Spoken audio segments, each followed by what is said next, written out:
Over the past month, I've been building a criminal empire on an island with no rules and more chaos than a cageless zoo. That island is called... Here in the city, we've got stores at every corner, beautiful luxury high-rises, a casino. I'm actually gonna stop here and gamble for a little bit. You stick with my clone. And a strong police presence. I lost $10,000 on the anime horses in the casino. Do you have... Could always be worse, I guess. Now these would all be wonderful pros if it wasn't for the one major downside that we all know about. I'm gonna show you anyway.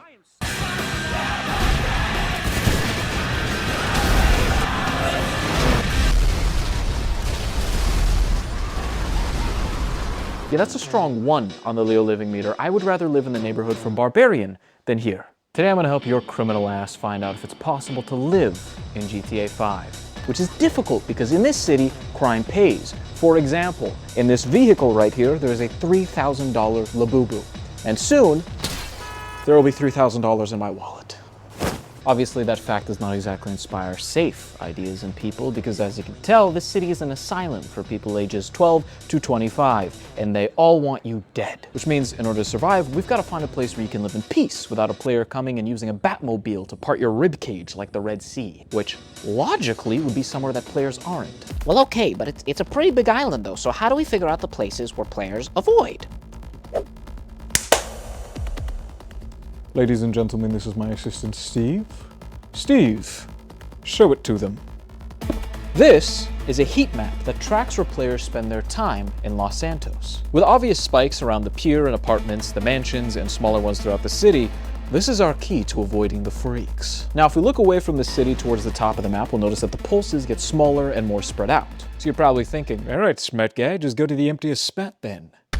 But as you can see, the problem with an empty spot is that it is indeed empty. Sure, it's safe, I guess, but we need a spot with actual food, amenities, and housing. And I'll just cut to the chase. I think I may have found it.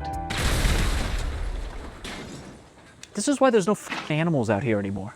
Steve, go clean that up. Go. See, the problem we run into in places like this is that, okay, maybe there's not massive hotspots on the town, but there are still smaller ones, literally right on the amenities that you need to access in your day-to-day. And trust me when I tell you, in this place, just one unlucky encounter with a player is enough to get you blown to smithereens. And there's the places like this, where it's a small town with little to no hotspots, but there's literally no amenities.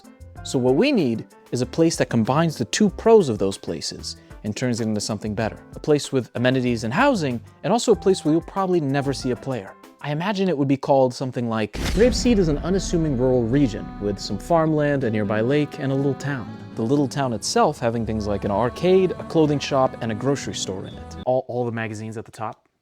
Yeah. Hey, turn the camera off. Now I know what you're thinking. This guy is extremely handsome, and this editing's phenomenal, but what's so great about this town? Well, ladies and gentlemen, for starters, this isn't editing. I am actually here, as I have been with my past few videos. Watch. And secondly, let me show you what's so great about this town. This is the only town in the game with no major heat spikes, making it immediately safer than 99% of the map. And not only that, but the pulses that are nearby are on the outskirts of it, which means the places that you'd actually be in are basically untouched. And also, alongside all those amenities and the safety, if you chose to live in one of the farmhouses, you'd also have tons of land to grow and sell to the local farmers market for your own revenue source. You'd be entirely self-sustainable and safe in this town. I think I should also mention that I didn't even know this town existed before researching for this video, so that's another point for this place. So ladies and gentlemen, if you wanted to live in Los Santos, settling down in Grapeseed County would be the best way to do it. All right, thanks for watching. Thank you to our channel members for your support. You can find the link down below to become one as well. And I'll see you all in another place, in another game, next week. Peace!